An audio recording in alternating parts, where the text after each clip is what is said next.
just don't know. I don't know. I'm looking, yeah. Wow.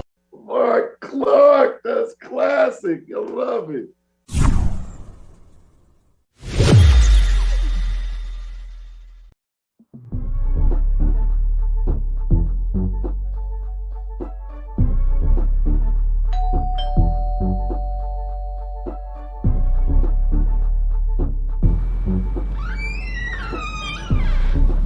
Delicious beverage? Duh.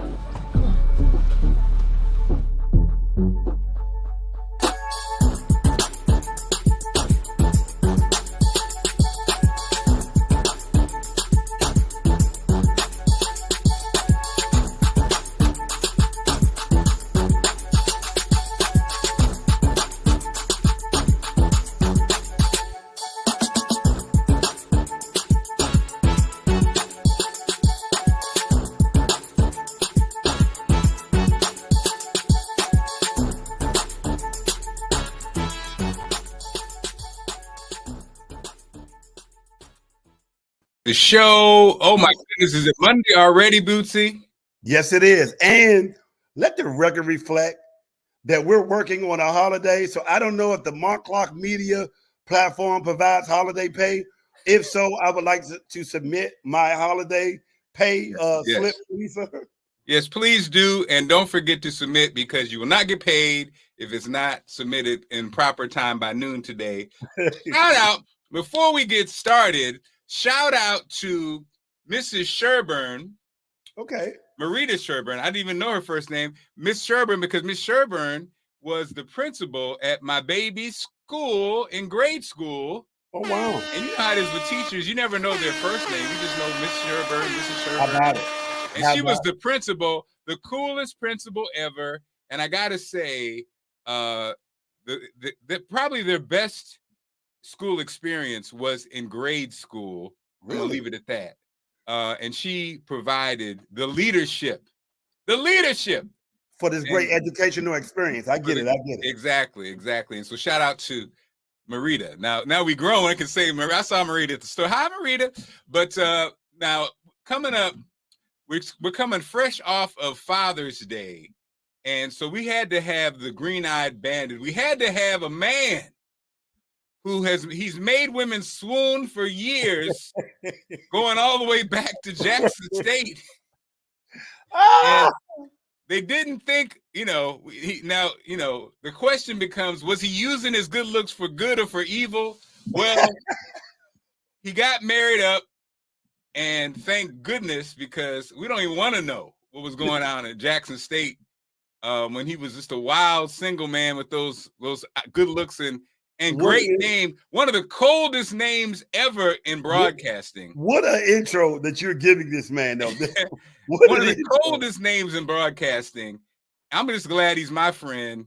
Ladies and gentlemen, Wisdom Martin joins us. Yes, Wisdom Martin. What's up, people? Marc Clarke, Bootsy, what's up? Marc, I don't know who told you those stories, but they're absolutely not true. Choir boy is what they would call me back in the day. And also, shout out to, we're all fathers today. Shout out to all the fathers. As you can see, Bootsy, Wisdom is in his estate. You know how you go over people's house. It's painful to go, because then Allison, for the next couple of days, talks about what we're about to do, what we're going to do, what we don't have. But Wisdom has staked his piece of land. You know what I'm saying? He out there.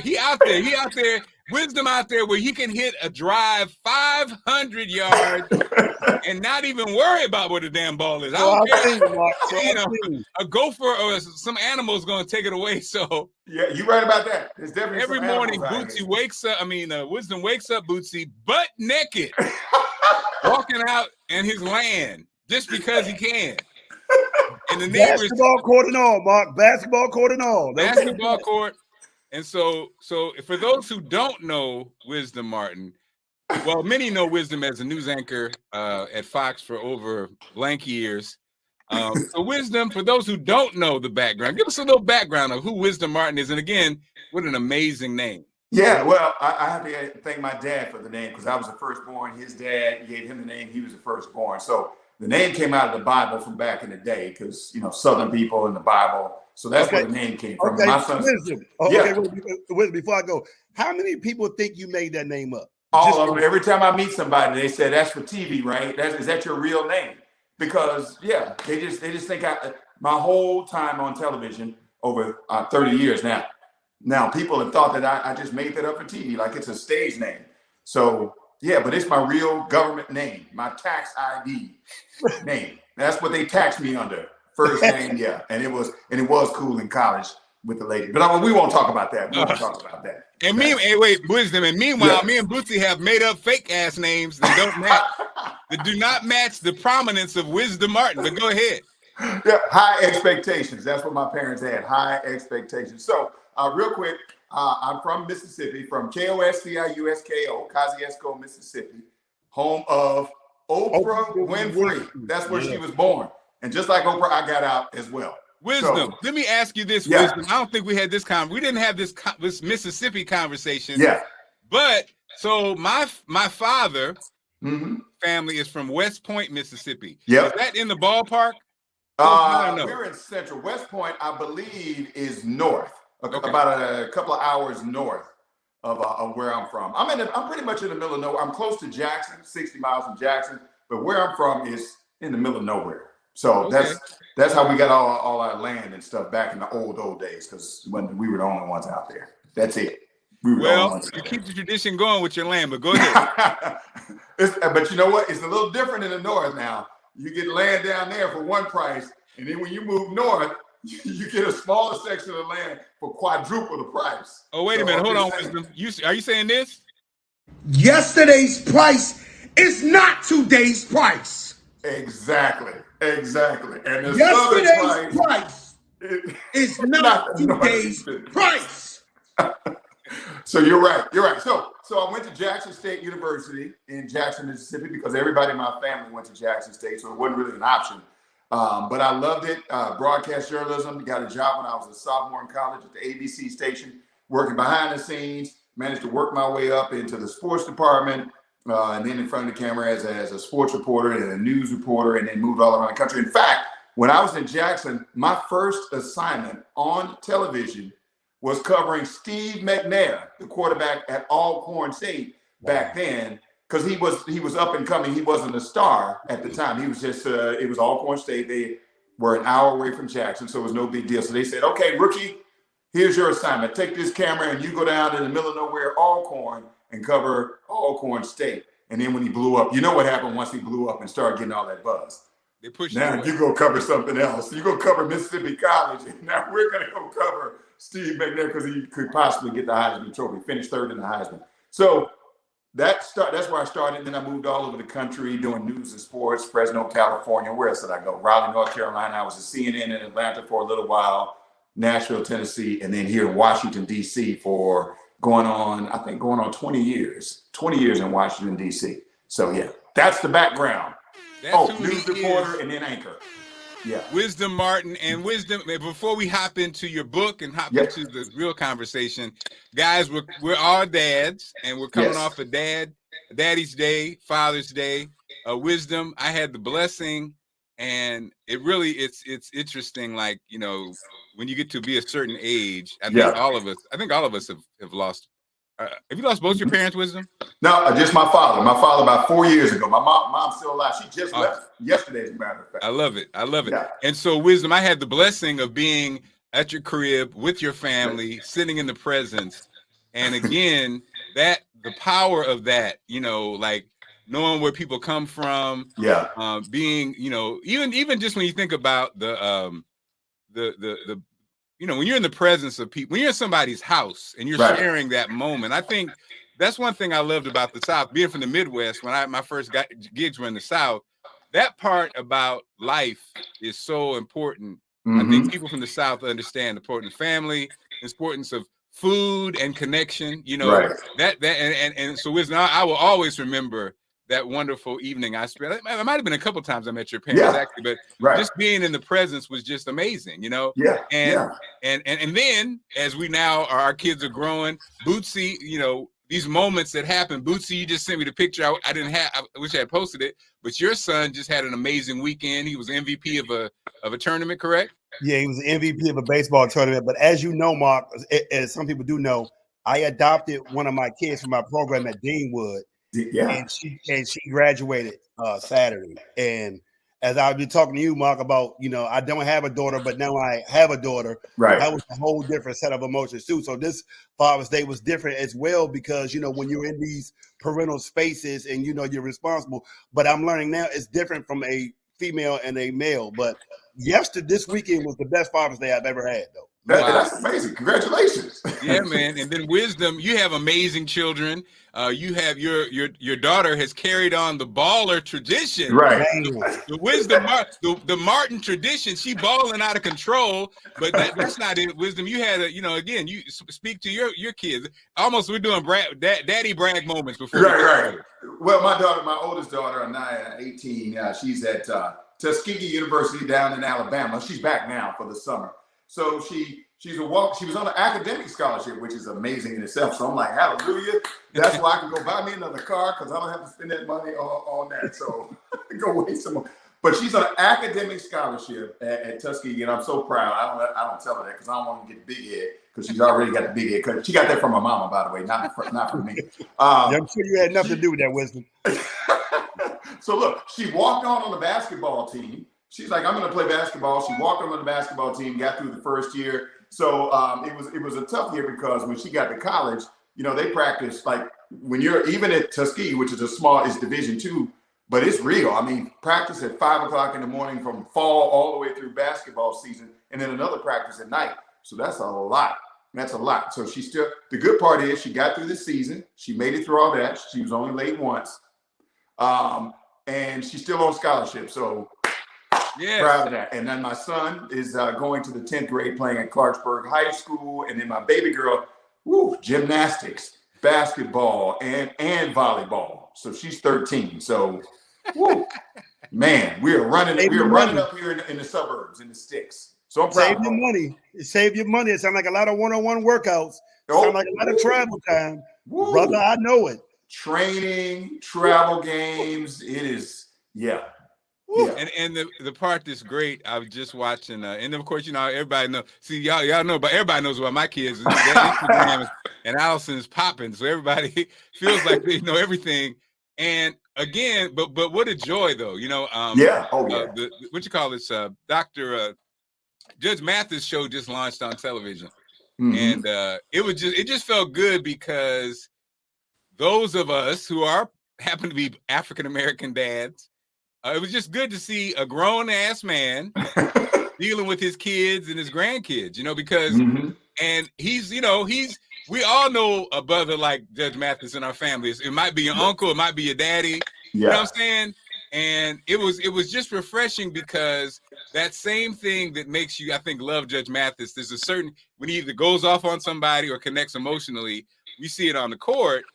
It's the same thing that in his family, he was talking to his son who happens to be gay, and his son, and it was funny because he got emotional. And I think, again, America has not really seen grown black men get emotional. Right. But when his son said to him that he basically has lied because he didn't want the ridicule at work and didn't want this and that, and then Judge Mathis got emotional about it, I was thinking, you know what? This is great because I think a lot of times we feel like, and you know, Wisdom, you're in media, well, we all are really, and you know how it is. We see this propaganda all the time. Right. But to see a brother from Detroit, grown grandfather, get a tear in his eye, realizing the life that his son has to live because of who he is. I thought it was special because you just really don't see that, or you see, you know what I'm saying? And I'm not, I'm not dragging anybody else, but you know what I'm saying? You don't really see a genuine reaction from, you see if you looked at what they have as imaged as, Judge Mathis would be too hard to get emotional about something like that. And then also would give a long speech about how he don't believe in it, blah, blah, blah, blah, blah. So it was refreshing. So I'm saying all that to say, just like we're doing right now, we're three guys who love being dads and understand the moment. We understand our job, Bootsy, and Bootsy's taking on all other kids, is to what? Give them everything they need to live the life that they desire. That doesn't get shown a lot. Like right now, Allison is doing Wisdom. I know you've been in this space before, and it's hilarious because you know better not to say nothing. Allison is going down Sydney's apartment, and she's got to get some end tables and some rugs and some lamps. She is going. Her car, her SV, her vehicle, her big vehicle, she can't take because it got a leak. So she got to take the little car. Right. She's asked me about U-Haul because she got to get these rugs and these end tables, and these lamps for Sydney's apartment. And Sydney's not there. Wow. Okay. So, as you know, Wisdom. My initial comment would be one thing, but after 22 years of marriage, Allison is off, y'all. She's going down to get her baby moved in. Right. Oh, yeah. Now, did Sydney ask for some end tables? Probably not. Do we ever ask for end tables? But Mama doing what she do. That's right. Because that's what her parents did, and that's what she gonna do. Right. But again, this is stuff that you don't see on television, though. It's great. You know, it's like, yeah, baby. Now, Allison, well, tell me about U-Haul. Now, in my mind, okay, you're going to get a U-Haul. Right. For some rugs and some end tables and some lamps. Exactly. Right. No, I understand you, Mark. I see where you're going. Because in our mind, it's like, so the practical thing is, so we're going to do all this, and we're going to spend all this money to do this. And in our mind, it just does not add up. But you better not say anything if you want peace and quiet. You just be like, okay, all right, okay, good plan. Yeah. U-Haul, U-Haul, yeah, go right ahead, ahead. Right, good plan, okay. But again, this is stuff again that you don't see on television. So I'm saying all that to say, hey, the Judge Mathis thing. I'm like, okay, that's a good look, and I think Wisdom. You went to an HBCU and you're from the South. Right. My friend has just moved to Atlanta, and he's in a neighborhood where he's the only one who's not a millionaire. Okay. And it's a group of like thinking people. Right. And so Wisdom, the part that I'm excited about, sometimes you feel like we're not making any progress. Right. And you almost feel like knowing what we know, the system. Oh, there's a reason why. Now, there's a reason. Yeah. The system has it set up a certain way. Oh, but the more everybody sees us in a different light, a Judge Mathis with his family and his grandkids, and people work together. Right. Or we went to HBCU together, or you're my neighbor and I vibe with you. Right. So, I'm not going to go all the way in, but my friend they're all entrepreneurs. So that conversation when we're just chilling, I'm at Wisdom's beautiful house on acres, and Wisdom leans over to me and says, hey, Mark, if you need some help on Marc Clarke Media, I got you. That's the progress, because there was a system that just tore that apart, because we always, we know in our conversations, we can't work together. We can't. Well, yeah, it's hard to work together, but there are groups that are working together. Right. In certain places. Atlanta's really popping like that, where and it's not a thing where I'm coming over and I'm pitching Wisdom. Right. Wisdom's gets the grill and I'm like, hey man, I got a great idea. No, it's not that. It's basically he's seeing what we're doing, he likes what we're doing, and he's saying, yeah, Mark, I'll come on the show. Yeah. Yeah, Mark, you need some help with this, blah, blah, blah, blah. Yeah, Bootsy, you got a media program, and shout out to you, Wisdom. Bootsy already has said Wisdom Martin's name, many people he's asked, but one of the names that he can count on is Wisdom Martin. Yeah, Bootsy, I will talk to your class, or I will do this. It's crazy because Wisdom Martin is the only person that I did not have a real personal relationship to say, hey, anytime you need me, just call me, I'll be there. Like Wisdom is the only person that I did that. No. You know what I mean? I was like, oh, I love this. He was one of the people that actually validated to let me know that the program was going to be a success because he had broke down where this was going to lead me. So I always have appreciated him big time. And that's why my program is going to be full stock and barrel supporting this book, as he already knows. And the order is going in tomorrow morning. So believe that. Yeah. Well, thank you. Well, both of you guys. And Mark, what you said, and Bootsy with your program at Deanwood, Mark, what you said is amazing because we don't see that out in masses. We don't see what we're talking about right now out in masses. What we see is all the negative stuff. And then you hear people talking, they're like, oh my gosh, this, and oh my gosh, that with these black male adults and these black men and that. But here we are right here. And you know, all three of us know people who are doing the same thing in different areas, probably all over the country, because we're well represented in all these different areas. Because I know people personally, relatives, and I know other people who are doing the same thing. They're connecting, even in this market, Mark and Bootsy, in this market, when new reporters come in, especially black reporters who need to get their footing and don't know the area, and they don't know how DC and Prince George's County and Virginia and parts of Maryland work. You feel a connection to them. Now, whether they reciprocate, that's on them. But I always make it my business, like you guys said, make it my business when I see them to go up to them and say, hey, here's who I am. You know, here's my number. If you need to call me, if you need to talk to me, if you don't want to talk, you can email me. But if you have any questions about the DMV, and again, I'm not from here, but if you have any questions about the DMV, about the media in this area, about how things work here, call me, email me. I'm available anytime because I know the challenges that we all face. It's hard enough in general, right, coming in.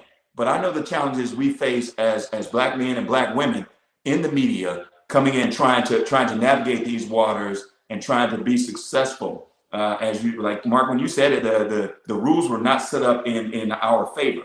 So when we do succeed, we need to be celebrated and we need to be recognized, and people need to see, oh, okay, they're succeeding. They are working together. They can do this, and we can help each other. And there's room for everybody. It's not what do they call them, crabs in the barrel, where everybody's climbing on. No, it's not like that at all. Wisdom, what has it been like for you since you've been here for 20 years?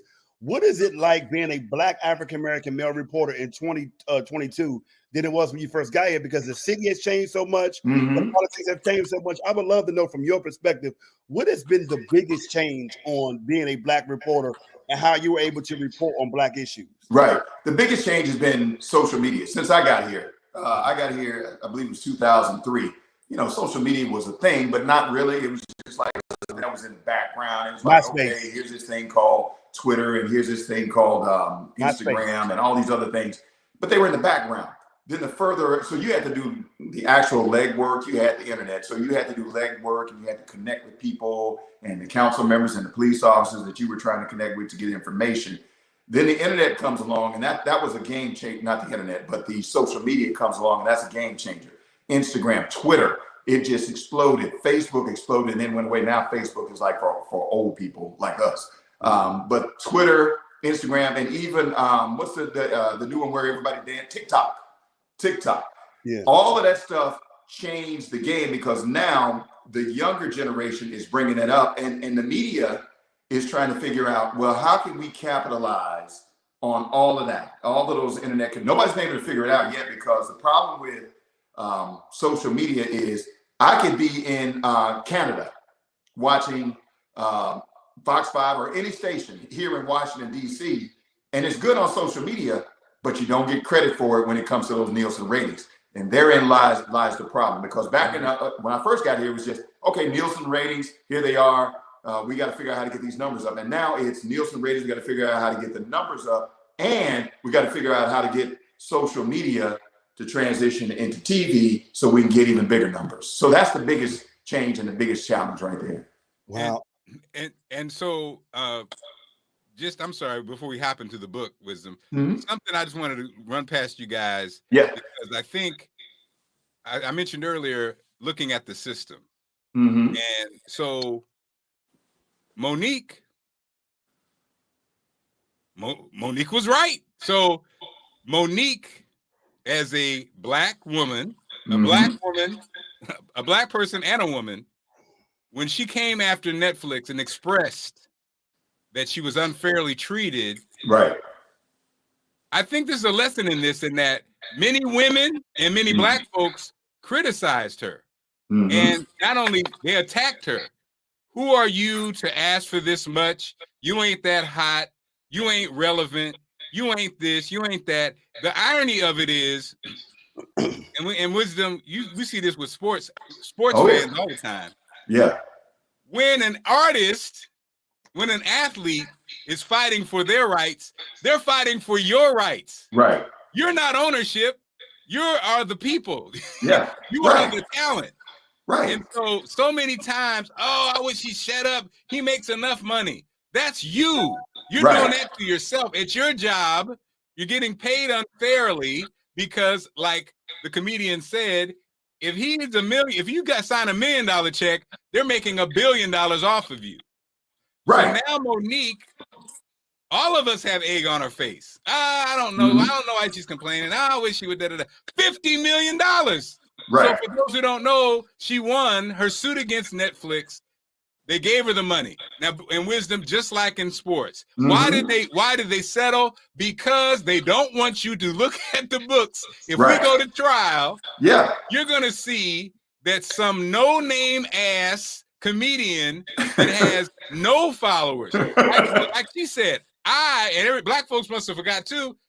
She had a TV show. Right. Most of the big comedians that are even out right now did not have a TV show on the level of Monique. Chappelle didn't. Right. He did later on because of, he came, she was the precursor. She was the one that laid the foundation. But everybody got amnesia about that. Right. So she was basically saying, with what I'm offering, with my resume, this is some BS. Right. And they paid her off because they didn't want you to see that no-name white comedian got multiple millions of dollars. It wasn't based on anything we was talking about in the barbershop and in the beauty shop and our personal opinions. I never thought she was funny, all this kind of stuff. Yeah. And so we do this all the time. We don't even, and wisdom, you covered sports. People do it all the time. Yeah. Like Lamar Jackson, like right now, why he don't have an agent? You don't realize Lamar Jackson, by not having an agent, it's changing the game. Right. And he's about to land the big, because they paid you, but the Browns just paid your boy, which that was ridiculous. But by doing that gave him leverage, even more leverage. Yeah. And it's crazy. You mentioned how this works in sports, because you will see in sports, especially in the criticism is across the board. They're like, oh my gosh, why would you pay, Shaq or LeBron or Kobe? Why did they get all this money? Well, like you said, Mark, if I'm giving Shaq to $150 million, guess how much the owner is making? In order for him to be able to pay Shaq a guaranteed, whatever it is, whatever Shaq made when he was playing, $100 million contract, the owner has got to be balling out of control, because he's not losing money. And we see the Denver Broncos just sold for, I don't know, some billion, $4 billion or something like that. And they're not even a storied franchise. It's not like they got a wall full of Super Bowls up there. I mean, they're the Denver Broncos. So imagine how much money these franchises are pulling in when you're talking about TV contracts and revenue sharing and the advertisement that they control. And then they go get you, the city, to build them a stadium for free. And then they get all the revenue. Most of them do. Not Jerry Jones. Jerry Jones built his own because he's smart. Unfortunately, I know a lot of people don't like him. Jerry Jones is smart. He's like, I'm building my own stadium. I'm controlling my own money. I'm marketing my own thing. I'm keeping all this. Right. All this. But yeah, they go and do this, and the guy in LA did the same thing because he's followed Jerry Jones's lead. But most of these places, you build us a stadium, we're going to control the stadium, we're going to get all the money from it, and we're going to pay minimal taxes, if any. It is, and meanwhile, we're billionaires. But you, in the city, taxpayers, you guys build us $1 billion stadium so we can thrive and make even more money. And nobody says a word. But as soon as an athlete gets $50, $60 million, everybody, oh my gosh, how could he? No, that's probably not even how much they're really worth. Because I remember one time, who was that? Oh, Master P. Master P was saying when he first started out, and I think it was Jimmy Iovine offered him $1 million or something like that. And he was like, he was smart enough to know because he had done some research. He was like, well, if Jimmy Iovine is offering me $1 million, then I know there's more out there. So I'm going to pass. And he was right. He was absolutely right. And now look at, I know Master P's doing a whole bunch of different things now. But you're right. I never understood why people get mad. Well, I do understand why people get mad when athletes make all this money, because it's based on how much money is in the pot. Nobody gets mad when Tom Cruise makes a whole bunch of money for Top Gun or what's the Mission Impossible, which I love, by the way. I love Mission Impossible. I love them all. But nobody gets mad when they pay them 50, 60 million to do a movie. Nobody says a word. They just go pay for the ticket, which is too much. $20 to watch a movie. Come on. So yeah, nobody says a word about that. But these athletes, they get raked over the coals every time. They hold out, or they say, okay, what you're paying me now is not enough. I want more. And speaking of sports, go ahead, Bootsy. No, I would love to know before we get into the book, and I noticed that, obviously it's on a black quarterback line. I would love to know what prediction do you have on how this Deshaun Watson thing is going to handle out? Because there's a lot of guaranteed money. Man, it's like 8 different angles where people get caught up. How do you think this is going to turn out? You know what? That's a good question, because here's what I don't understand about the Deshaun Watson situation. So all of these claims are against him. All of these allegations and things are coming at it. So he didn't play last year with Houston, so they didn't let him play at all. Then he gets traded this year to Cleveland, and then he gets paid, but it's still, all this stuff is still unresolved. So my only thing is, well, what is the NFL doing? Because they usually are heavy-handed on things like this. They didn't. I don't think they suspended him. I think Houston just didn't let him play last year because they were because remember, he said he wanted to trade. He was never going to play there again. Right. People speculate that's where all this stuff started coming out, because he was like, I'm never going to play there again. Right. So it does, because that part of the story is not getting told no more. The fact that he refused to play, and then the owner who once said, we can't let the prisoners run the prison. Right. Yep. Let's not forget he actually said that. So, so you could tell it's a dynamic there, but So now he's in Cleveland. So they made a deal, but again, and they gave him some more money. But I'm like, so he's not suspended by the NFL, but the investigation is still going on. So is he going to play this year? Bootsy, honestly, I don't know what's going on with this. I have no clue, because the NFL normally, as I said, they jump in and they're like, okay, well, you're suspended until further notice, or whatever they do. And then they're silent on this. So do they know something that we don't know? I mean, do they? I'm gonna tell you what the game changer is. I don't know if you saw it. Do you watch Real Sports with Brian Gumby? I used to, but I don't have HBO because I'm too cheap to pay for it. But we got time. But he's sitting on acres, though. So the new Real Sports that came out 2 weeks ago, they got 12 of his victims in there. Mm-hmm. At first, I was thinking, until you guys charge me, I'm a black man. I'm going to be innocent until proven guilty. Like, you don't have to take me to court. But when you saw some of the victims on there, I'm like, ooh, I don't know how this is going to turn out for him. But he still has not been charged yet. So I'm wondering, you know what I mean? It's this lingo of, because now it's up to 66 women. Right. Like, literally, I'm just interested because he has $214 million contract. Yeah. I mean, $214 million. And they're banking their franchise on there. They're telling Baker, I still don't know how this is going to end for Cleveland. Yeah. And the thing is, so why did the owner do this? Because you got to know what's going on. And let me be clear. I don't know what the deal is with Deshaun Watson and all these women. We just know that there are a bunch of women that have come forward and said he did all these different things, these inappropriate things. So I'm not saying he's guilty. I'm not saying he's not guilty. But what I am saying is Cleveland made a deal for a guy who faced all these charges in Houston. Drama in Houston. They brought him over and then gave him some money. So are you not doing your homework? Are you connected with the NFL to where they're saying, hey, just relax, we're going to take care of this? Is there going to be a settlement? Is this going to go away? I don't know, because it's just bizarre that Cleveland would make this deal based on the fact that all of these women have come forward and said these different things. He hasn't been charged, but now he's in Cleveland and you give him an extension on top of that. So is he going to play this year with all this stuff looming over him? Even though he didn't play last year with all the stuff looming over him in Houston? Baker Mayfield's still there. He doesn't want to be there because you traded for Deshaun Watson. So it just seems to me like a whole bunch of mess. And Boosie, to be honest with you, I have no idea. It sounds very Cleveland-like. It sounds very Cleveland-like. Yeah.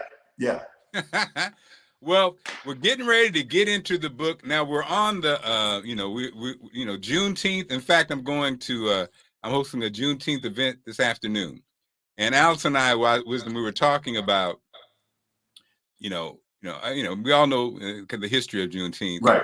And what I said earlier, I think as we get older and you start looking at the system, you start to really see, like, you know how you go, like, America always talks about entrepreneurism, and talks about business, right? But it doesn't teach business, right?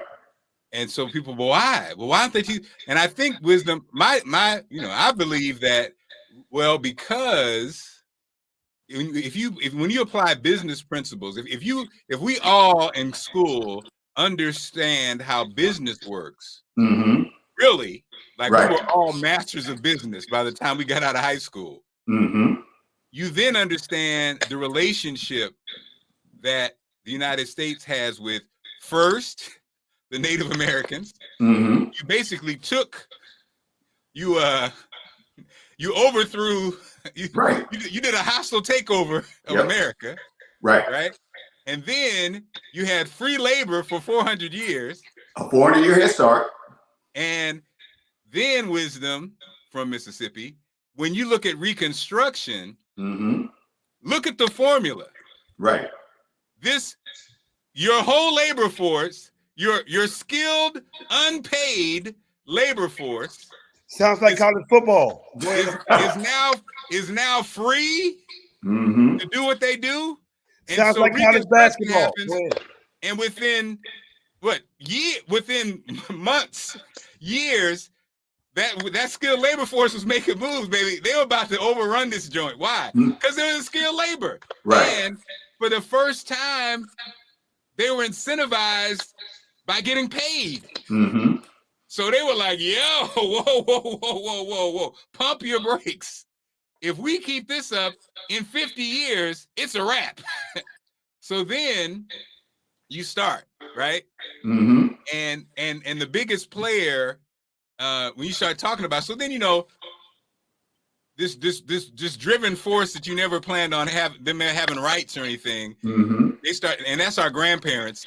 You always talk about the greatest generation. No, our grandparents, that was the greatest generation, because they had to prove to the world who we are. So they were pushing education. They were pushing hard work. Ain't nobody gonna outwork a former slave. I mean, we're talking about, right? Yeah. And so then they have to start imaging things. And so let's take that up with the book. Was that why can't Black people be quarterbacks? Why was it so important for them not to let us like Bootsy said? Well, if we let them play quarterback, they're gonna beat all the quarterback, like what's happening now. And so, Wisdom, what made you write this book? What made you? I mean, you covered sports for a long time. What made you write this book? Ironically, like you said, you covered McNair, who was one of the greatest quarterbacks. And again, that came from almost like not wanting them to play quarterback. Right. Yeah, because initially when he was being recruited in high school, Southern Miss wanted him to play defensive back. Now here you have this superstar that was a quarterback in high school, Mount Olive, I think that's where it was, or Mount Bayou, one of those down in Mississippi. He was a superstar, and he was a dual athlete because he played baseball as well. So here he is, a superstar, and Southern Miss recruited him, but they were like, oh, well, we want you to play defensive back. And he was like, nope, I'm going to Alcorn. That's how he ended up at Alcorn State. By the way, Southern Miss back in the day also is the same school who didn't want Walter Payton. They went out to recruit another guy down in Walter Payton's high school, a wide receiver, but and specifically because Walter Payton was a black player, they didn't want him. They were going after the other players, so they didn't want Walter. They didn't even recruit Walter Payton. So that's a whole other story. He ended up at Jackson State, thank God. So thank you, Southern Miss, for that. But the whole thing, the reason I started writing this is when I was a kid, at one point in the 70s, Doug Williams was with Tampa Bay, Vince Evans was with Chicago, and James Harris at this point was on the bench with the LA Rams and eventually the Chargers. That was it.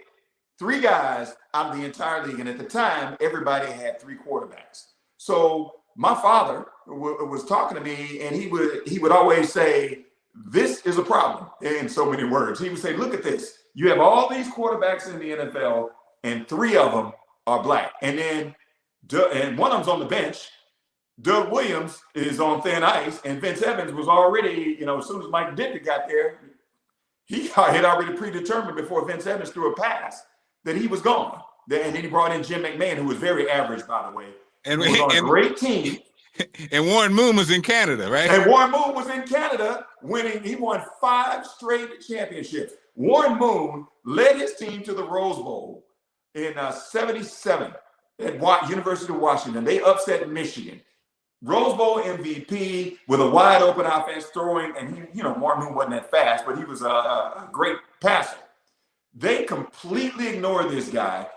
The only team that called him, I think, was the Raiders. And I don't know what happened with that, but Warren Moon ended up in Canada with the Edmonton Oilers, 5 straight championships, 5 MVPs, and then the NFL comes calling in the mid '80s, and the Houston Oilers gave him a big contract, and the reaction to Warren Moon getting that contract, because at the time he was one of the highest paid one of the highest paid in the NFL. The reaction from the fans and the media over that was insane. Warren Moon talked about all the hate mail that he was getting, and how dare they pay this N-word, this amount of money to win 5 games on a horrible team, by the way. So that's what got the ball rolling on this. So you had Doug Williams, who was doing this thing in Tampa Bay, and they just disrespected him all the way around. Vince Evans, who got to go to the NFC Championship, I may add, for Tampa Bay. Doug Williams? Yes. Yeah, they went to the NFC Championship. So, and James Harris actually led the Rams to James Harris, first black quarterback to play in the Pro Bowl. First one to make it to the Pro Bowl. The next year is when they got to the NFC Championship and lost to Minnesota, who went on to lose to the Pittsburgh Steelers. But the whole thing was like, and my dad would talk to me while we're watching the games and say, look at how these guys are playing, and listen to what the commentators are saying about them. And then it started to register. Doug Williams throws a pass. If the receiver doesn't catch it, then it was a bad pass, a bad decision. If, Danny White for the Dallas Cowboys throws the same kind of pass, then it's the receiver's fault. Or there's no mention of the bad passes or the interceptions. Wow. So I started to paying attention to these things, and I started keeping notes and started writing down all these things, going even in college the same way. And the next thing you know, notes and notes and notes. And I started calling around and talking to people, and they start telling me their stories. And then here, 20-some years later, this book finally comes out. So hold on. So you kept notes for 20-some years. Oh my gosh. Just for no reason. For at the time, like I said, I was just because my dad was talking about this stuff. So I was like, let me just pay attention to this. Started with college, watching college games. Because remember back when I was coming up, it really wasn't the internet didn't exist. So I mean, it existed, but everybody didn't have it. So I'm in there taking notes. I'd watch games on Saturdays, college games on Saturdays. This guy plays for this school, okay. And then I'd start writing them down and just keep these notes. I had notebooks everywhere. And then on Sundays in the pros, it was a short notebook because there were no black quarterbacks except for the ones I mentioned. And then Warren Moon came in. So I kept all these notes, started looking at where they're from. And then the further we get along into this, the internet. So now I can Google and find all this information about them. I already knew where they went to school, call the public information office at the school, at the colleges, and tell them what I was trying to do, get them on the phone. And surprisingly, every one of them called me back. Every one of them. Call me back on the phone. This is landline at the time. Call me back. And we did, I recorded it on my little tape recorder and then start transcribing and then start putting things in, try to do it in chronological order. And then that's how this book came to be, finally, after all that time. Oh, wow. This is a must-have book, Bootsy. My goodness, I didn't know all this. I thought it was, Wisdom Martin, great-looking guy, needed to put a product together. He kind of liked sports. He just wrote something down and put it together. Yeah. Bootsy, this is a must-have for the collection. Yeah, and I'm going to buy Wisdom. I'm not only buying my own, I'm buying them for my family because this is a must-have. And the fact that we know Wisdom, that's crazy. Yeah. And here's the thing. All the people that are in the book, these are some fascinating stories. Think about this. George Taylor, I interviewed him on the phone. He played from 1949 to 1955. And he said he had some stories about what they told him about this position is for not for you, for your people, basically. In so many words. Not for your people. This is our position. This is a position of leadership. And then I talked to Marlon Briscoe. He had a similar story. I talked to a guy named J.J. Jones who started a Monday Night Football game in place of Joe Namath in 1975 because Joe Namath missed curfew. So J.J. Jones had to start that game. And they all said the same thing. Doug, Cordell Stewart, all of them said the same thing, that basically the ones that did get a chance to play, you were on a short leash immediately. By the time you get out there, Donald McNabb once said, if you're a black quarterback, you have to be great every single play. Whereas other quarterbacks, you're going to get developed. You can be a Peyton Manning and throw a record number of interceptions in your first year. Nobody bats an eye. And all these other people that throw all these, Eli Manning, horrible first couple of years, and then he eventually wins the Super Bowl. But how many black quarterbacks get a chance to throw all those interceptions? I'll give you one right off the top of my head. Jameis Winston threw for a record number of yards in Tampa Bay, but he also had a bunch of interceptions. And the narrative on him was, oh, well, he makes bad decisions. He can't read defenses. All right, well, that narrative doesn't happen for other guys, for the white quarterbacks who throw interceptions as well. Brett Favre, for all the glitz and glamour that comes along with Brett Favre, interception king. I watched a game where Brett Favre threw 6 interceptions and didn't even get pulled. Ty Detmer for Detroit was ahead. Charlie Batch had been starting. The coach benched Charlie Batch, goes with Ty Detmer. Ty Detmer comes out. He throws 6 interceptions. The coach never even looked at Charlie Batch. And of course they lost the game. But there was never any question. Do you think, in fact, I know, there's not a black quarterback in the universe who could throw 4 interceptions and not get benched. Every quarterback, Warren Moon, in his heyday, he would have a bad stretch because all quarterbacks have bad stretch. And the coach is like, oh, we need to bench and reset. Same thing with McNabb. We need to bench and reset. And the media plays a part in this too, because these commentators, they see these players out there and they're like, oh, well, they need to go in another direction because he's not getting it done after 1 week of football or 2 bad passes. So it just the narrative that has been created that blacks cannot be leaders, blacks are not capable of leading their football teams to championships. That's a narrative that was created from ownership to management, general managers, to the coaching staff, to the media. They all created this narrative that says, okay, you can have a black quarterback, but the window, you got a short period of time, and you better not mess up or you're out of here. So Wisdom, this is the thing that's interesting too. It's like you said, the media picks and chooses who they want to make our heroes and how they want to cast you. And it's interesting. They do it, they do it to white players too. Let's keep it real. Yeah. But then there's moments though when like when you look at a Terry Bradshaw. Growing up, I was a huge Pittsburgh Steelers fan. So of course, the quarterback, the black quarterback, was he the first? No, Joe Gilliam for the Steelers. Yeah. He was the first to start a regular season game. Right. First black quarterback to start a regular season game with the Pittsburgh Steelers before Terry Bradshaw. This was before Terry Bradshaw. I believe Terry was on the bench at the time. And the thing with Joe Gilliam is that year, the year that he got benched, the Steelers started out, I believe they were 4-2. And then they lost another game. Gilliam had a bad game. Yes. And it was history after that. Then Terry Bradshaw takes over and the rest is history. And Wisdom, you're from the South. This is so funny. This came up in our discussion with Elvis. Me and Allison do this radio show. And, she was trying to say, I'm trying to get to the bottom of, was he a racist or not? Was he good? And I said, he's from the South. He's a white guy from the South. And at the time, it's like Terry Bradshaw. Now, Terry is Mr. Fun, Mr. Liberal, Mr. Loving.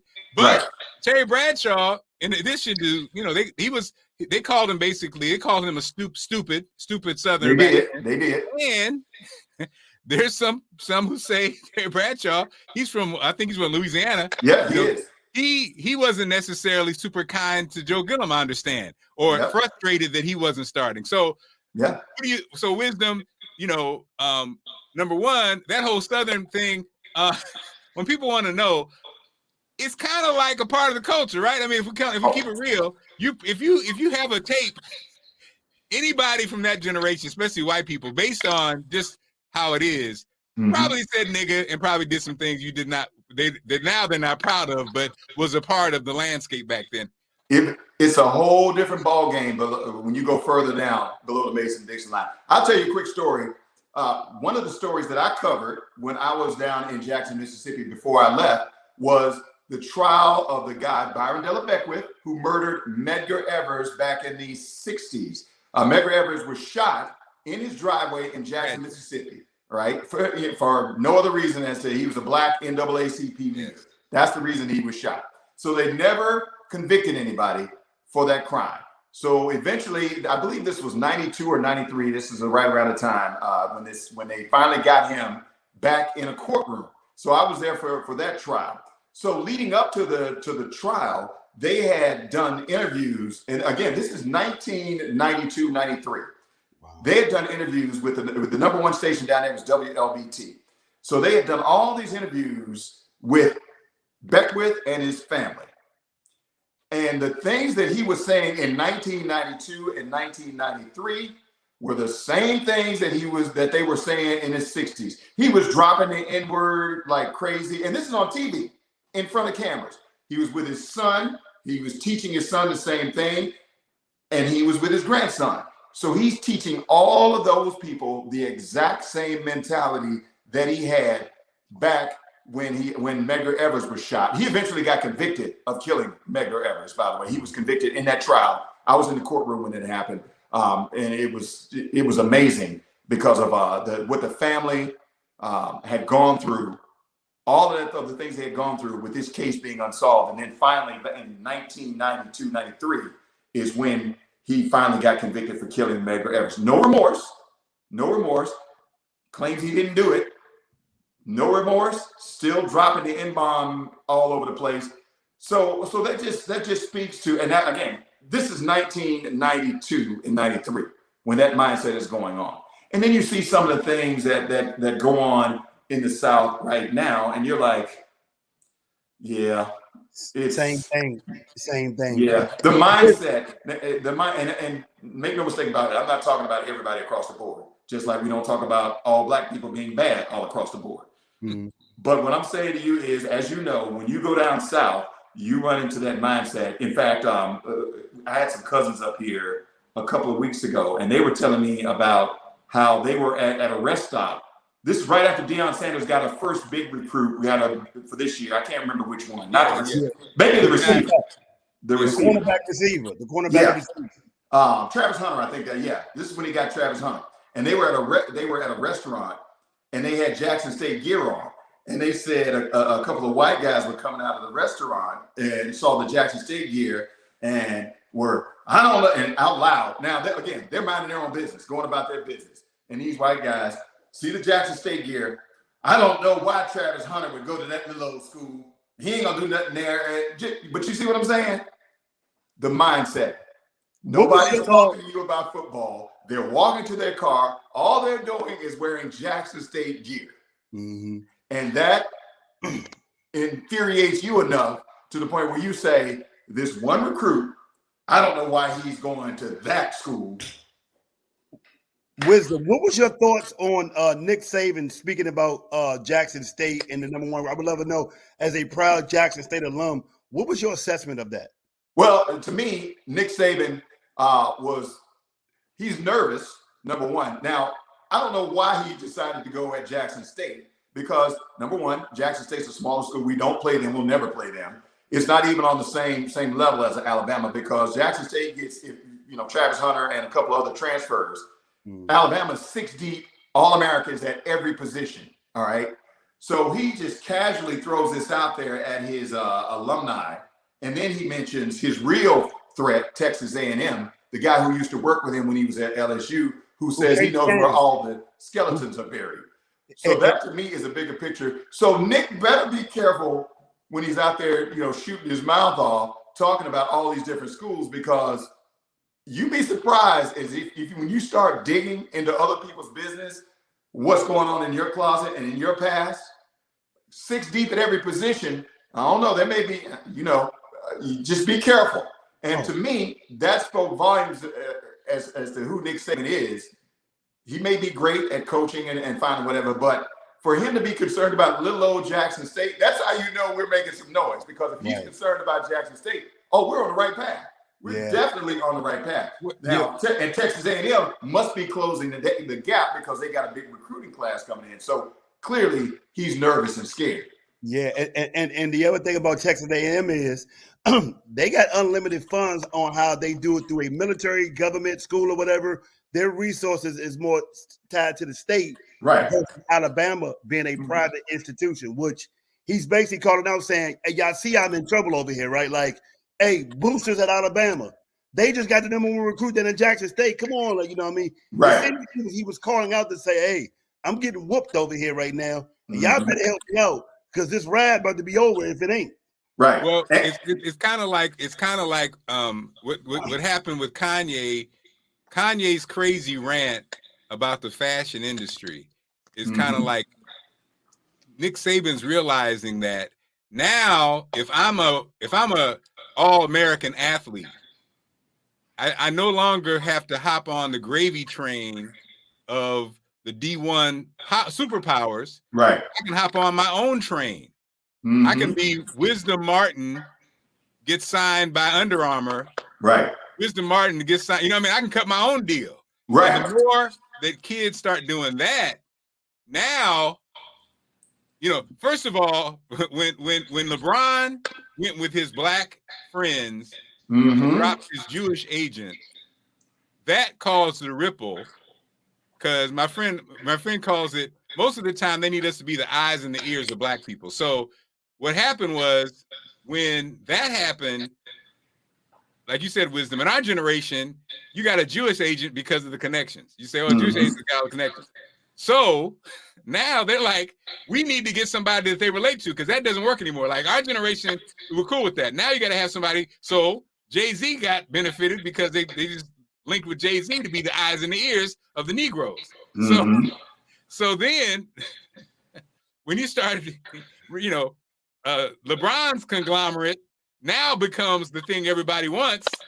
It creates a whole situation. So now it's the same thing with these athletes, what Deion's doing with the athletes. Like he can come and say, look, Wisdom, I'm the best that ever did it at defensive back. So you're gonna learn from me.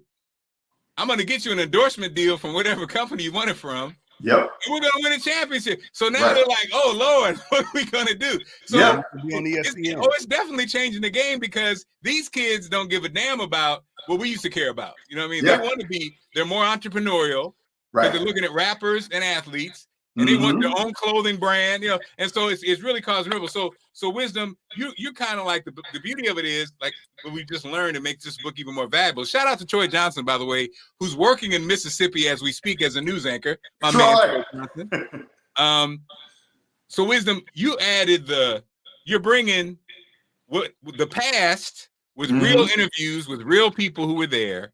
Yep. And you are also still very relevant and a voice of what's going on now. So we're witnessing, like you said. So what's the change with Wisdom with now they're saying almost like, okay, blacks can play quarterback. It's kind of the same model. I think, you know, it's still kind of the athletic quarterback. You know, I guess Mahomes is more of a drop back, make it happen kind of Ben Roethlisberger type. So what's the future looking like? And what do you think what has the NFL said? Obviously, you can be black and play quarterback, but it still feels like there's a but. There's always a but. Now, I will say this because I've talked to some of the current guys, whereas in the past, you either had to go to Canada or you had to switch positions. Brian Mitchell talked about he voluntarily switched positions because he just felt like he was so much of an athlete that would be his path. He's in the book too, but he talks about this issue, and he says that now with the guys being bigger and faster on defense, you need somebody to move around. But to me, that's been the case for a while. But now it just seems that some of these coaches are trying to embrace this even more. Because let's be real, this RPO or run pass option, that's the same thing they were doing back in the 60s and the 70s and the 80s, and they turned a blind eye to it. And one of the issues is some of these coaches in the NFL, which is another issue about the black coaches not getting hired, they don't need to be in the NFL because all they do is do the same old thing over and over again, and they get the same old results over and over again. Innovative coaches, and I'm going to shout out Andy Reid here because of, he had actually embraced for a while. He embraced Jonathan McNabb and his skills, and now he was able to move around. And then now he's embracing. Mahomes is not a runner, but he moves around a little bit more. And Harbaugh up in Baltimore embracing Lamar Jackson and his skills, his skill set. He didn't bring Lamar Jackson in there and say, okay, Lamar Jackson, what you're going to do is you're going to be like Tom Brady and Drew Bledsoe in the past and all these other guys. No, what I'm going to do is I'm going to create something specifically for your skill set, and it will work. And you still have people to this day, and I know people who are like, oh, well, they're not going to win with Lamar because he gets hurt. Well, Ben Roethlisberger got hurt and missed an entire season, and he can move, but he's not a runner. I recall Tom Brady tore up his knee and missed an entire season. Tom Brady ain't running nowhere except for to the bank, okay? How about it? Quarterbacks get hurt. People in football get hit. How about that? So when you start talking about, well, these black quarterbacks, they can't make it because they're going to get hurt. Well, a lot of quarterbacks get hurt in the NFL. That's just the way it is because you're getting hit. So that's not rocket science. So we can't just say because he's black and because he runs around a little bit, he's going to get hurt and you have no chance of winning. Nowadays, you do have more black quarterbacks because the coordinators are more open-minded. They're younger. They're more innovative. They don't have those old hang-ups like some of these old guys did back in the day when they were like, well, I want my quarterback to look a certain way and I want him to the face of the team has to look like this. So that, from that aspect, you do have, Damon Craig talked about this. He was one of the quarterbacks who played at Auburn and played a little while in the NFL. He was saying, at least now you got a shot at getting on a team. You got a shot at being drafted. Wow. So you at least, now you have an opportunity because back in the day, your phone wasn't ringing. Your phone, Willie Totten, who played with Jerry Rice, threw for all those yards. Innovative and creative back in the mid 80s. Jerry Rice, they loved Jerry Rice, actually questioned whether Mississippi Valley knew how to keep stats when it came to Willie Totten because his stats were so incredible. And they didn't draft him. He ended up having to go to Canada and do some other things. So like Damian Craig said, at least now you will get drafted or you will end up on a roster. And there are a lot that are on the roster now. Steve McNair, when he was in Nashville, Tennessee, the year they went to the Super Bowl and had the Super Bowl run, he missed a couple of games. Neil O'Donnell came in and had some success. Boy, they lit up the radio. I'll never forget, I was watching the national broadcast, and I'm not going to call any names, but some of those national broadcasters who were still on TV were saying, Neil O'Donnell is a better quarterback than Steve McNair. I don't know why Steve McNair is still starting. Neil O'Donnell can get them to the Super Bowl. And Jeff Fisher stuck with his guy at the time, Steve McNair, and they ended up going to the Super Bowl. Now, they didn't win, but can you imagine back in the day, Steve McNair probably would have gotten a hook back in the 70s. Right. There's no way he would have survived that because they on the radio and on TV, national and local, in Nashville, Tennessee, they were wearing McNair out. He can't read defenses. He's overthrown. I mean, they acted like this guy had no business being in the NFL, and that was current times. So again, it's good that we are getting these opportunities and we are making progress, but there's still a long way to go. Let me ask you this question, Wisdom. I know you've done a lot of research, and I'm gonna ask you this media question. Mm-hmm. I got two questions, but out of your travels and doing research, what is the toughest media market to be a black quarterback in your opinion? That's a good question. Thank you. Snap. Every episode, Bootsy gets. That's a good question. The streak continues. It's interesting because quarterback friendly, Washington. Hold on. In your opinion, okay, the toughest. Washington is Washington is one of the toughest. No. Quarterback friendly. Friendly. For whatever reason. As far as giving them an opportunity. How about that? Okay. As far as giving them an opportunity. So we'll go with that. Now, is the succession part, that's a whole nother. But Washington's a different animal in its own. I would think that the toughest would probably be New York.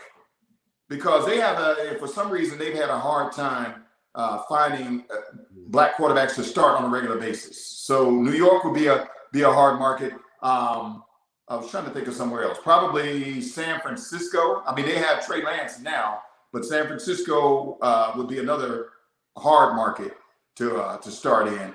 But the thing is, Green Bay, obviously Green Bay, because we see what's going on up there now with Aaron Rodgers. And you ain't got enough time for me to bash Aaron Rodgers, but I'm gonna leave that alone. But Jordan Love, they drafted Jordan Love, and then Aaron Rodgers decided he wants to play forever now, even though he has only one Super Bowl ring in his entire career, and everybody keeps hollering about how he's such a great MVP. He keeps getting an MVP every single year. He's got 3 MVPs, 1 Super Bowl ring in 10, 12 years. I don't understand that, but okay.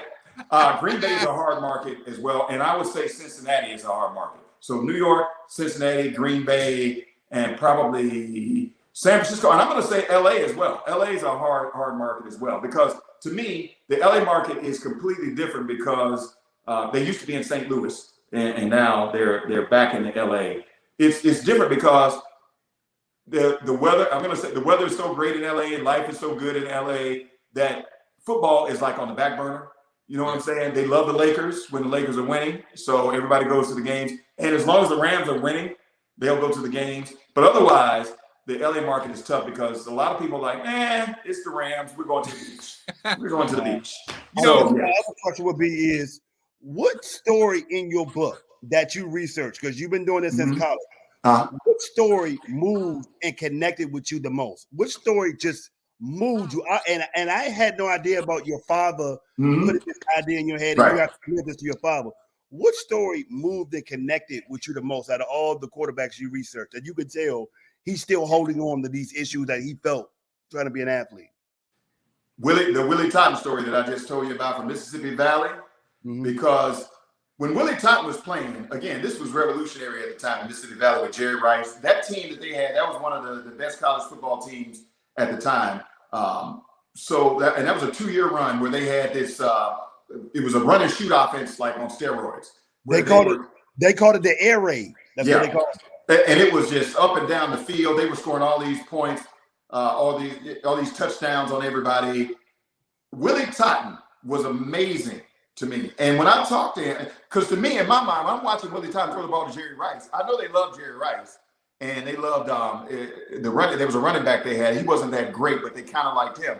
But in my mind, I was like, there's no way they're going to ignore Willie Totten with all these stats and all these touchdowns and these small amount of interceptions, massive amount of touchdowns, and all these yards for 2 years. There's no way they can ignore this. And they did. They did. And when I talked to him about it, he said he'll never understand it to this day how he never got a shot. He said that they came to him and said, "Oh, is something wrong with your knee?" And he was like, where did that come from? I had a physical before. Now it's my knee. And he never understood why he was so successful in college and he never got a real chance in the pros. He ended up, again, having to go to Canada. They questioned the stats. I told you how they questioned the stats about, well, this can't be right. What do you mean this can't be right? Jerry Rice, Jerry Rice caught all these passes and you drafted him, but how can the guy who was throwing in the ball, how can his stats be off? So to me, that stuck out in my mind. And there's one more, Don McPherson, who went to Syracuse. This was before McNabb. Don McPherson. Yeah. I talked to him, and he not only did they discount what he had done in Syracuse, turn that whole program around, he had better stats than most of I think only one quarterback had better stats than him. He beat out Troy Aikman on every statistical category. And then Troy Aikman gets to go to the Hall of Fame. And McPherson, afterthought, 6th-round draft pick, he goes to the pros, and he's a backup. And I believe it was he won. I can't remember whether it was Philly or Houston. I think it was Houston, where he was on the bench. It was Philly. It was Philly. But he got traded. Got traded in just a throwaway trade. And they brought in another guy who was not as good as he was. And then he told his coach, he said to himself, the moment that they give that guy more snaps in training and in practice than me, I'm done. Because there's no way that guy's better than me. No chance that he's better than me. And he said, sure enough, he gets traded over there and they bring in this other guy, and the coach at the time throws this other guy out there. And he told me he threw his stuff and said, I'm done. And he left, and he ended up playing in Canada. Now he's a professor up in New York and an author as well. But that spoke volumes. So those two stories stuck out to me because, here, again, you had these great black quarterbacks who played in college. I mean, they were phenomenal. And then when it comes time to go to the pros, we're going to take the guy who played a couple of snaps at whatever school, and he's going to have a 10-year career. You're going to be buried on the bench, and you're going to be gone in 2 years. And you know, the thing, and I don't know, we're going to let you go, Wisdom. The thing that even today, like, I think with race, the sad part is your own bias, your own bias when you're an announcer, it's a setup, and I think when you talk about race, most of the times people don't even realize, what they do. Right. And they don't have to. Right. If you were, but if you happen to be black and an announcer, you're very conscious of it. Right. Again, shout out to you, Wisdom. You do an amazing job of dealing with what you have to deal with and knowing what you know in your job.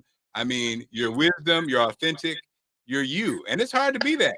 You see the games that people play. So like, for instance, one to me, this a glaring example is Jalen Hurts in Philadelphia, right? Now, if and you guys may or may not know this, but agree or disagree. If he's a white guy playing quarterback in the NFL, whose dad was a coach. Oh my goodness. How many times do we hear about his knowledge of the game, his competitive fire, the influence of his dad? Right. I don't think I've ever heard them say that. I don't think now that you mention it, I don't think I have either. And that's a very good point as well, because what you were talking about is the narrative that they create with, okay, this guy is smart. The white quarterbacks are smart. Yes. They're cerebral. The black quarterbacks, athletic. And they don't work as hard because they were born natural. They're naturally born athletes.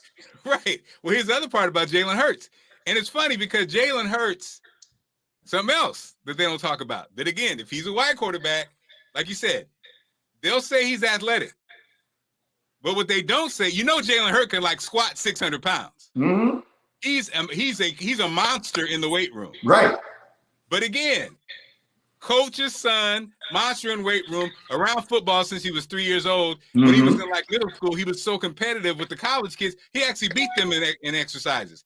They would be talking, oh my God, every time he would make a pass, they talk about how he knows his game, right? But instead, they don't say much about that, and they question if he can make it, because let me tell you something. Success or not, there's no question that he knows defenses. He's been around it his whole life. Yeah. So if he doesn't succeed, it's not because he does not smart enough to read defenses. Right. But they don't ever mention that. But like you say, and so it just happens. And I don't think they've been conscious of it. I just think, and I think we do the same thing. A lot of times, even I think you can test yourself. When you see a kid with a hairstyle or looks a certain way, you automatically project on who he is and have no idea. Like again, when Jalen had that big ass hair thing that your man had with the Titans. Yeah. Remember? They used to irritate me. Yeah. But little did I know, I didn't know who he was. I thought he was a pretty boy. Oh, he's a pretty boy in my mind. No, this dude is a beast in the weight room. He's like, just like the running back for the Titans, Yeah. Yeah. And so we all are victims of the system, Yeah. We all start asking ourselves, well, I don't know, like you said, is he going to get the game? Man, please. These people, they give, like you said, chances and chances and chances. Who just retired, who was in DC, got injured. Alex Smith? Well, the one with the beard. Ryan Fitzpatrick. My God, Ryan Fitzpatrick, he played on everybody's team. He got a million chances, and it's just crazy. But so Wisdom, how? Hold on. Let me tell you one thing about Ryan Fitzpatrick. The media this year let him off the hook. Nobody talks about that he got hurt 2 days before the first game, sliding down this water park in his backyard drinking beer, and he hurt his hip. Hold on, the video's out there and everything. The media never covered that. If that would have been Dwayne Haskins or RG3, if they were in their backyard drinking beer, sliding down, hurting their hip, and go to a game, you would have heard about that one. No, absolutely. That would have been major headline. Yeah. Yeah. Ryan Fitzpatrick got off the hook. He got away with that one. Yeah. So Wisdom, when can we see you to get a book signing? When can we buy? Where can we buy the book? Tell us everything. Okay, you can buy the book everywhere where books are sold. It can be on Amazon.com, Barnes and Nobles, anywhere where they sell books. You can order it. And also book signings. I'm going to have a book signing in DC. We're still working out the details. It's going to be over at Mahogany Books. I'll let you know the date because we're still working it out. But I do have another book signing that's coming up in New Orleans at Essence Fest. July 2nd. That's a Saturday. So the Saturday of Essence Fest. So we'll see how that goes. It's going to go great. Now, wait a minute. It's going to go great. It's going to go with your Wisdom Martin, man. And Wisdom, if you want to solidify that crowd, just play Frankie Beverly and Maze and do the slide at the end of the book signing. Look, I'll be sliding Frankie Beverly and Maze in for 2 hours if that's what it takes. Oh, no. That's all it takes there. And the other thing is, you'll be doing one at Deanwood this summer with my students. We're really excited about it. We are super excited about it. Absolutely. Yeah, I can't wait to get there. I love your students over at Deanwood. Also, we got to do one, Wisdom, wherever you are, and have Delicious Beverage come out, and we'll broadcast live and give away free Delicious Beverage tea and lemonade at the book signing. Yes, sir, because that Marc Clarke lemonade, woo, boy, that's some good. Boosie, have you ever had that? I've heard so many stories with them, but unfortunately, I'm on the low totem pole getting paid. And Marc showed up at my house with that. Woo! I almost took the whole thing and said, nobody else gets this but me. I'm telling you, it's like that. And I don't even know what's in it, but it's woo. Matter of fact, Mark, you got to bring that again. I just thought about that. Wisdom, I understand is at the estate, there's a soiree coming up. So yeah, man. Wisdom, again, let me just tell everybody, I think Wisdom, just like Allison, he is who you thought he is. He is who you think he is. 100%. And in a game, in the television game, which Wisdom, I don't know if you got the good news, but I've signed a contract, Wisdom, my full-time television guy. I haven't announced where, but it's coming. Oh! I start on June 27th. Is that crazy? Look at God, right? Won't you do it? Hey, Bootsy, Wisdom was tired of me coming to his house with no job, bringing snacks, hoping that his sister would lighten the load. He was like, man, I need to get a damn job. Stop it. And look, you got one. Right. All right, Wisdom, man. Love you, man. Hug your family for us. Happy. Yes. Wisdom, before you go, yes. Thank you for your support of Deanwood through the years. And be clear, it is no accident that people connect and resonate with you. Before I actually met you, I already felt like I met you and I already knew you. You are amazing on TV. And I love the way that you're allowed to be able to speak for people who don't normally get a voice in these platforms. Your perspective is not always told on these platforms. The everyday non-lavish housewives going, I love your perspective. And really, I don't think it's no accident that people respond and connect with you this way. And you're so deserving of it. But I appreciate your humility as well, bro. Thank you as always, because I'm definitely the little guy around here. And it says a lot when you literally say, hey, man, take my number and call me whenever you need me. We appreciate you at Deanwood as well. And also, my supervisor, Lou Hall, who is our boss for DPR, goes to your church. He tells me the same thing about how humble and loving you are and when y'all talk or whatever. So just thank you for being the amazing, humble, Black, intelligent, articulate, family-oriented voice on these platforms. Because as we see, that is not happening all the time. So thank you. I want to say thank you to both of you guys. You're doing amazing things as well. And I appreciate you guys thinking I'm important enough to even talk to. So I thank you. And I look forward to see you at Deanwood. And I look forward to seeing you. Oh, I can't wait, Mark. I can't wait. It just went from this kind of lemonade to big glass of lemonade. I might got to get a champagne glass. Even though I don't even drink, I got a champagne glass. Awesome. Thanks, Wisdom. All right, everyone. We will see you. We will see you. Thank you so much. We can look at us. We got big numbers. We can get Wisdom on more. Go get Wisdom book. It's available right now. Get his book. Keep in mind, I'm an artist and I'm sensitive about my book. You know, I love the fact, Bootsy, that Wisdom's book could not be some BS. It had to be deep. I love it, Wisdom. Go ahead, play. You see, you're winning all the games. You're winning all the games.